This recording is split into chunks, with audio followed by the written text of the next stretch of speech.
E o nosso bate-papo de hoje é sobre a LGPD, Lei Geral de Proteção de Dados, que vai realmente mudar o cenário empresarial brasileiro muito em breve.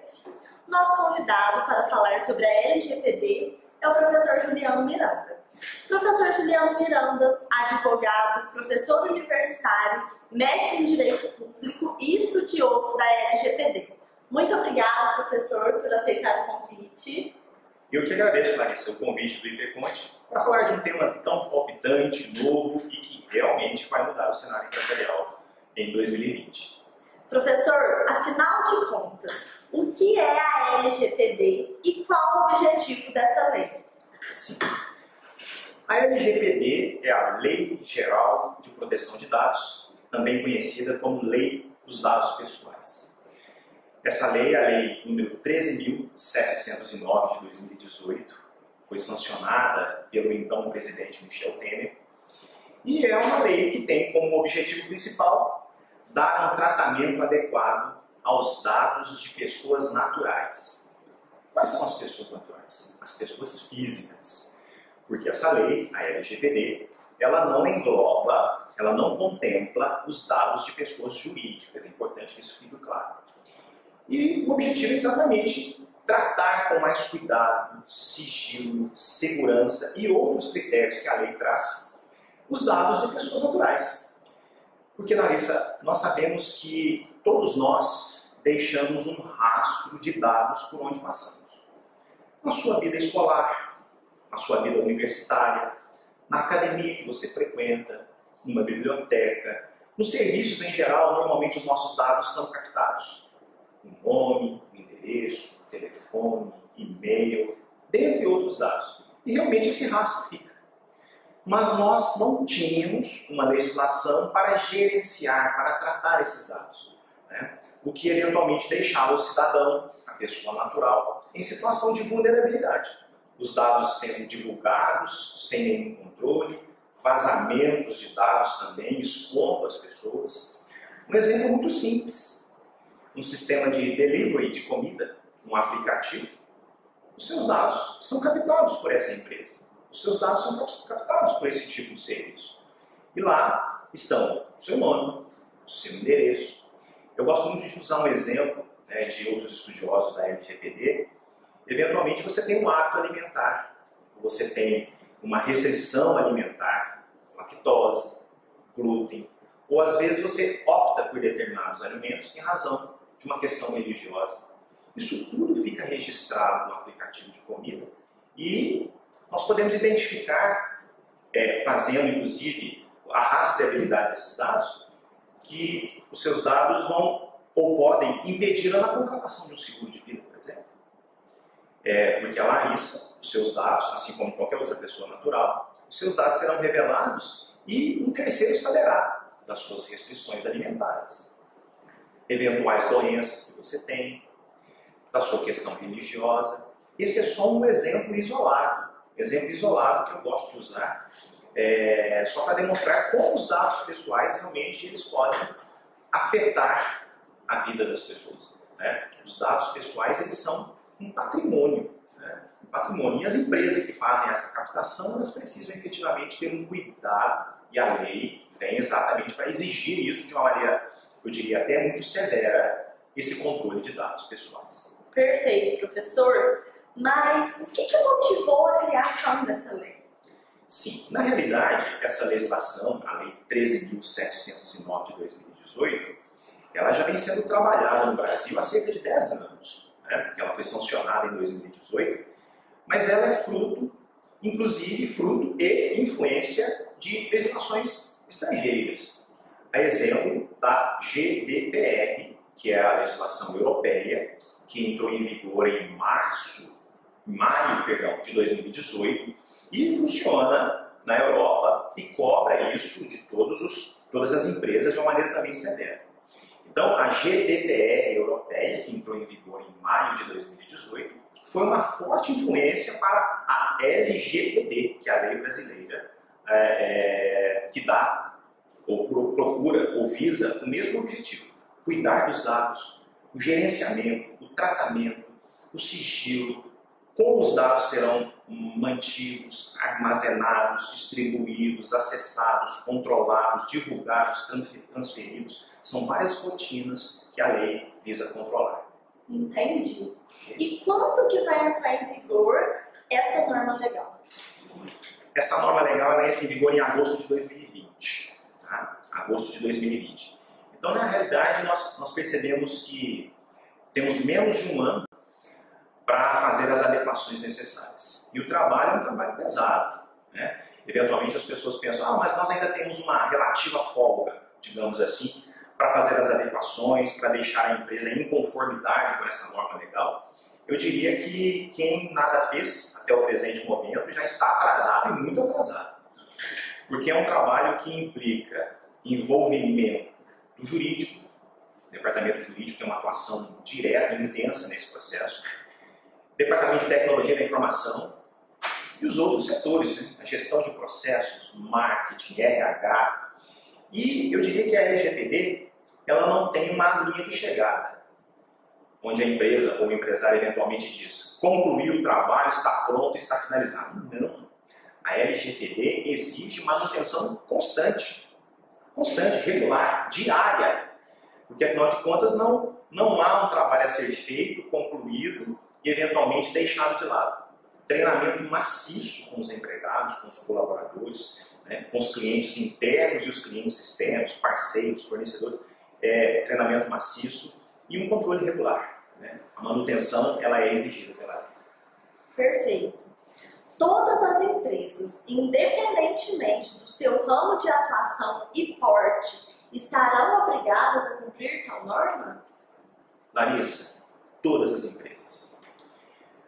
Um simples escritório de contabilidade, de advocacia, pequeno, modesto, uma empresa de médio porte, ou uma sociedade anônima, uma empresa de capital aberto, uma empresa de grande porte, todas as empresas que fazem a captação de dados de pessoas naturais, repito, pessoas físicas, estão submetidas e deverão se adequar à LGPD, deverão entrar em conformidade.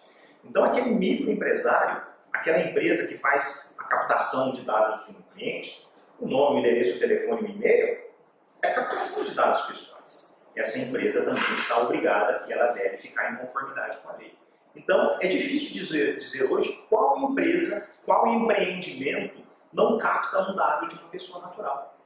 Para o exercício das nossas atividades empresárias, é necessário que esses dados estejam à disposição. Então, o empresário vai ter que se adequar. Então, eu ouso dizer aqui que todas as empresas. Eu não consigo contemplar nesse momento uma empresa que não esteja submetida a essa legislação.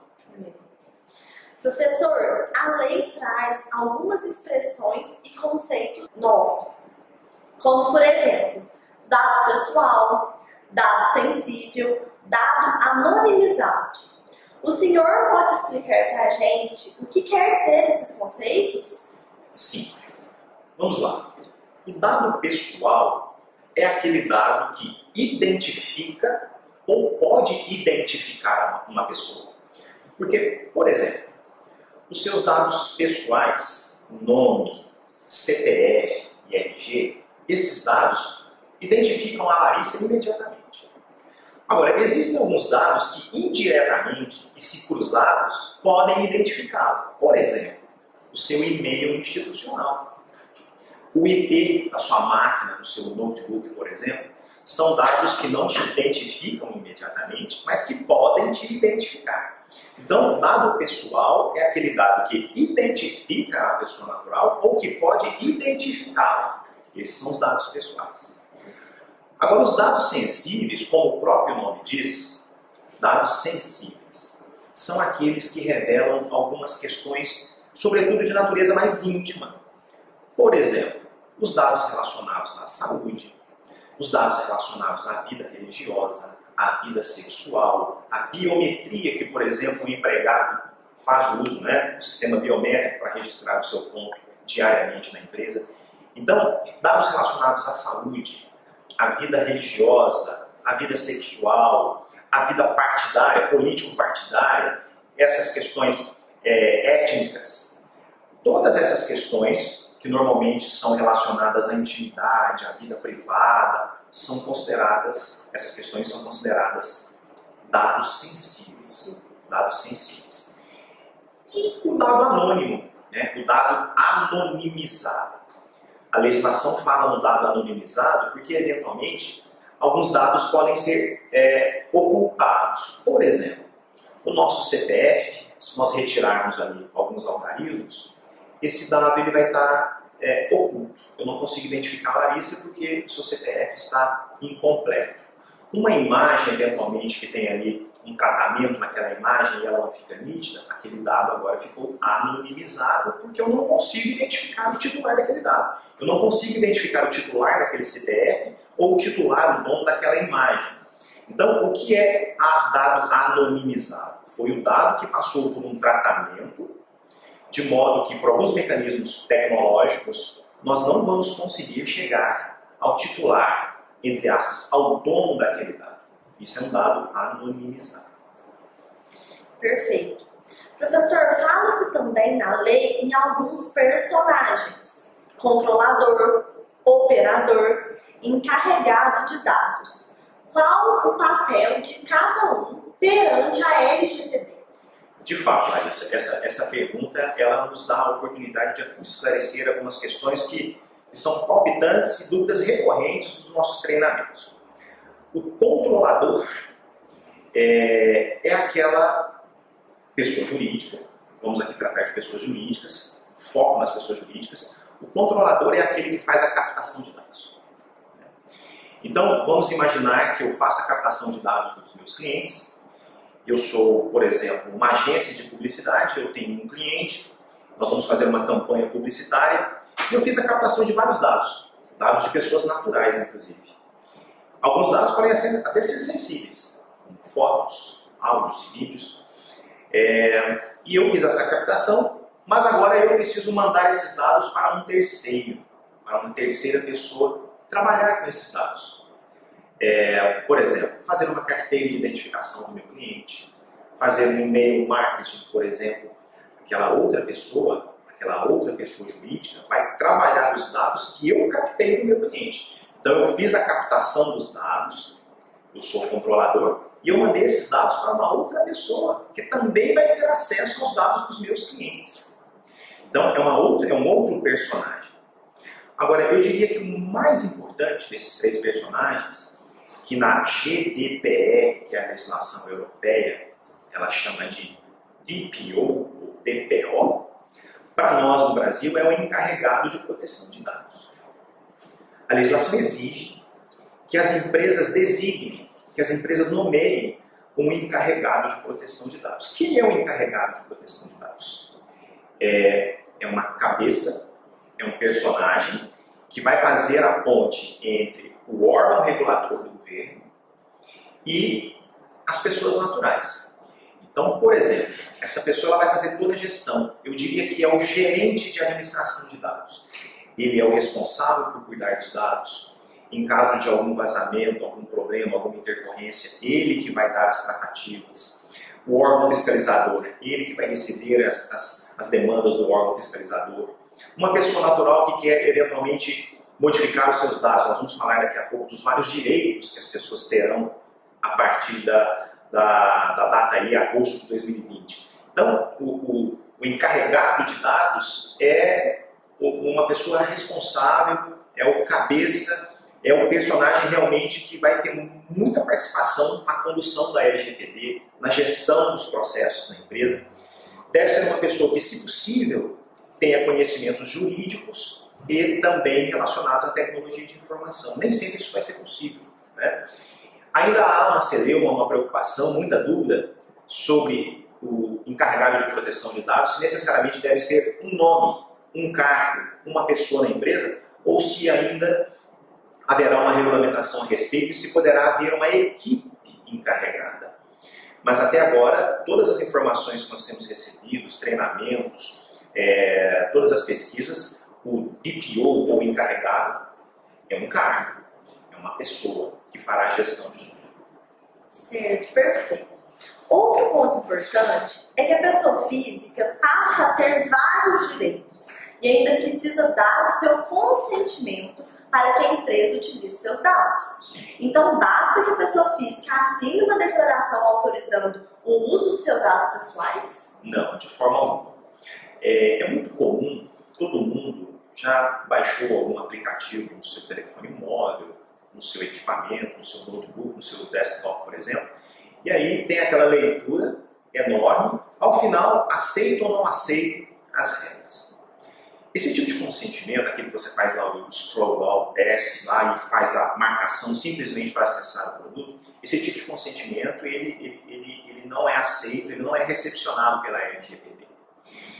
E muito importante dizer que agora há um cuidado muito grande com relação ao consentimento e ao formato desse consentimento. A pessoa natural, a pessoa física, ela deverá consentir que os seus dados serão utilizados. A lei não fala o formato desse consentimento, se é por formulário, se é online. Obviamente, por formulário, dependendo do tamanho da empresa, isso fica absolutamente inviável. Mas o dono do dado, que é a pessoa natural, ele vai dar esse consentimento dizendo por quê, qual a finalidade. E é necessário que exista uma adequação. Por exemplo, só aqui para que nós façamos aqui um exercício. Qual a importância para uma empresa de aplicativos, como por exemplo o Uber, saber a religião do seu cliente? Agora, qual é a importância para um aplicativo de comida saber se você tem alguma doença, alguma patologia ou alguma alergia? Essa informação já é relevante. Eventualmente, isso precisa ser demonstrado, isso precisa ser explicitado. Então, o dono do dado, a pessoa natural, a pessoa física, ela vai dar o consentimento e deve dizer por quanto tempo, quais são os dados que ela vai disponibilizar. E a empresa, ela não pode se desvencilhar daquele consentimento. Por exemplo, eu autorizei a sua empresa a usar os meus dados para uma finalidade determinada. Se a sua empresa utilizar os meus dados para uma outra finalidade, isso é uma infração da lei. Então, esse consentimento ele tem que ser muito técnico. Obviamente que aí entra a figura do departamento jurídico da empresa. Muito técnico, muito adequado, muito claro, uma linguagem muito simples, muito acessível. Aqueles formulários antigos com letra miúda, que obviamente o cliente não consegue nem interpretar, é inteligível. Isso não é recepcionado pela lei. O consentimento ele deve ser dado para cada finalidade. E no futuro próximo, se a sua empresa decide utilizar os meus dados para uma outra finalidade, não mais para aquela que originariamente aquele consentimento foi formulado, você precisa solicitar um novo consentimento para a pessoa natural. Então a pessoa natural agora, ela tem muitos direitos. Ela pode pedir, por exemplo, para o encarregado de dados, aquele personagem que nós falamos agora há pouco, eu gostaria de ver os meus dados. Quais são os dados que você detém? Eu gostaria de atualizar 1, 2, 3, todos os dados. Eu gostaria que você eliminasse alguns dados desse seu banco. Eu gostaria que você mantivesse no seu arquivo apenas um dado ou outro. Eu estou agora revogando o consentimento que eu lhe dei há pouco tempo. Eu quero, inclusive, fazer a portabilidade desses dados. Vamos pensar aqui numa operadora de telefonia. Eu quero pegar todos esses meus dados, eu quero que você faça a portabilidade para um outro operador, para uma outra empresa. Então, a pessoa natural, ela tem todos os direitos, ela tem o direito de ver os seus dados, saber em que estágio ou o status em que estão, pode revogar o consentimento, pode, inclusive, pedir para que você simplesmente apague os dados, delete os dados, ela não autoriza mais. Então, a lei prevê isso de maneira muito severa, de uma maneira muito contundente. Entendi, professor. Então, se a lei prevê isso muito bem, se as pessoas vão ter essa autonomia para consentir o dado ou não, quem é que vai fiscalizar as empresas? Essa também foi uma pergunta recorrente nos nossos treinamentos, alvo de muita polêmica. Na realidade, nós teremos uma autoridade nacional. Essa autoridade nacional, que vai ser ligada inclusive à Presidência da República, à Casa Civil, é a Autoridade Nacional de Proteção de Dados que fará essa fiscalização das empresas. E aí, algumas pessoas vão perguntar, mas essas empresas vão chegar, essas empresas, melhor dizendo, a autoridade nacional vão chegar, os seus agentes vão chegar e vão fiscalizar de maneira contundente, aplicando multas, punições administrativas, multas diárias. É claro que isso ainda vai demandar muito treinamento dos próprios agentes, dos técnicos aí da autoridade nacional. Mas essa fiscalização ela já acontece. Ela já acontece pelo PROCON, ela já acontece pelo Ministério Público. O Ministério Público já pode fiscalizar as empresas. O PROCON já pode fiscalizar as empresas e essas instituições, esses órgãos, já podem punir as empresas em caso, por exemplo, de vazamento de dados. Imagine só um vazamento de dados expondo aí dados sensíveis, né? Dados voltados ao segmento da saúde, por exemplo, expondo dados, vazando dados aí de milhares, quiçá de milhões de pacientes, de clientes expondo. O Ministério Público já pode atuar. Os órgãos de defesa do consumidor também já podem atuar. Mas, respondendo objetivamente a sua pergunta, quem vai fiscalizar é uma Agência Nacional de Proteção de Dados, né? Ligada à Casa Civil, ligada à Presidência da República. Perfeito, professor. O senhor citou que, né, vai ter a punição. Sim. Quais são os tipos de punições que haverá em caso de descumprimento da lei?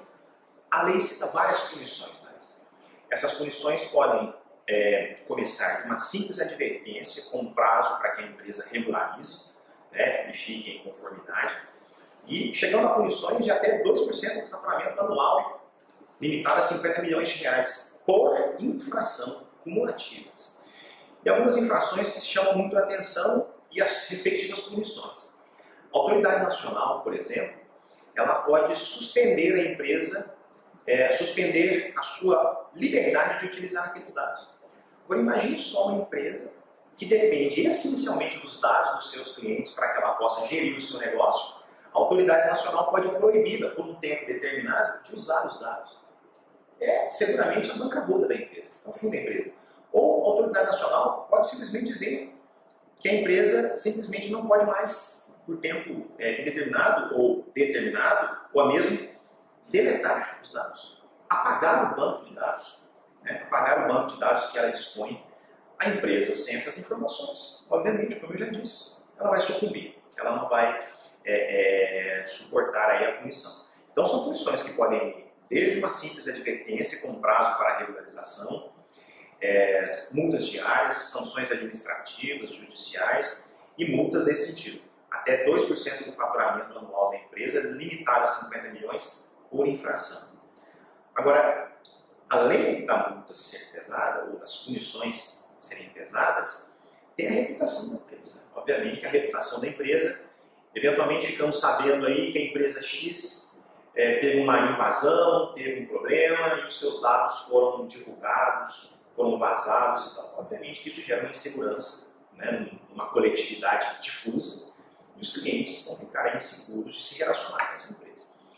E, além das punições aplicadas pelo órgão fiscalizador, vem também aí uma chuva de demandas judiciais das pessoas naturais, dos clientes, que vão demandar, exigindo aí as reparações de toda a natureza, né, os danos morais, eventualmente danos materiais e outras questões dessa ordem. Após a entrevista, né, a gente pode perceber que a LGPD, Lei Geral de Proteção de Dados, vem aí e vai causar muitos impactos no cenário empresarial brasileiro. Professor Juliano, qual recado o senhor daria a todos que estão assistindo a nossa entrevista? Ok, sem dúvida é uma oportunidade de passar uma mensagem, eu penso que é uma mensagem de otimismo, né? Na nossa cultura, né, no Brasil, muito se fala, essa lei não vai pegar. A primeira dica, se é que eu posso usar essa palavra dica, é que o empresário não confiasse nessa frase, essa lei não vai pegar. Essa lei já pegou. Ela vai entrar em vigor, sobretudo para aquele empresário que tem ou terá ou aspira a ter contato com o mercado internacional. Nós sabemos que no futuro muito próximo, empresas brasileiras que não estiverem conforme não vão se relacionar com empresas internacionais, né? Haverá aí meio que podemos dizer aí, um selo de conformidade. Você está em conformidade com a LGPD? Você pode se relacionar conosco, caso contrário, não. Mas o recado que eu deixo é para o alto empresário, para o alto escalão, para a diretoria da empresa. Porque esse trabalho ele funciona no sistema top-down. Se o empresário não se convencer, se a alta direção não se convencer, esse processo não vai ter êxito. E isso demanda um treinamento maciço. Então, é necessário que o empresário, que o proprietário, que o gestor, que o alto escalão fique convencido, ciente da responsabilidade, ciente da complexidade dessa lei e já impulsione os seus pares, os seus subordinados, os seus colaboradores, os seus gestores. E se ainda não tomaram nenhuma providência, eu penso que é hora de apertar o passo, porque a legislação entrará em vigor em 2020, agosto de 2020, e as fiscalizações virão na sequência. Então, fica aí um recado para o empresário. Adeque-se, fique conforme, siga a legislação. Perfeito, professor. Muito obrigado pelas suas contribuições. Obrigada a todos que nos assistiram e até os próximos conteúdos.